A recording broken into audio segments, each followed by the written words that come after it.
address the old Tiguan's foibles, namely cramped interior dimensions and a segment-topping price tag.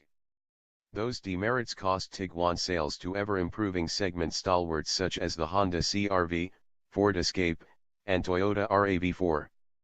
The new one is larger in every way, and we expect it to be competitive price-wise, starting around $23,000. Helping to cut costs is VW's modular MQB vehicle architecture, which also sits beneath the Golf and Audi's A3.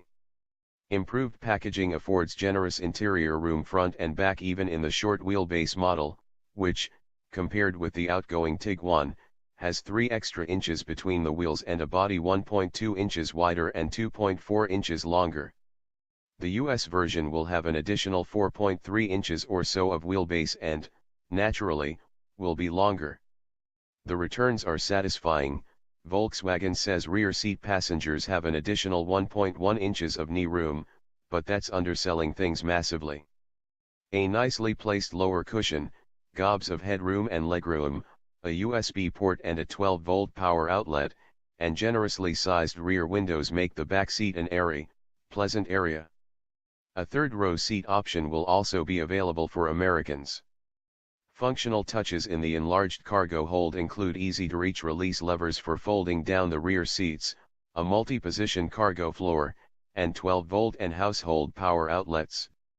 The driver and front passenger, too, have access to a USB port, a 12-volt plug, and more usefully shaped bins and stowage cubbies than before. The dashboard follows Volkswagen's understated, angular design ethos, and everything is assembled from high-quality rubbers and plastics.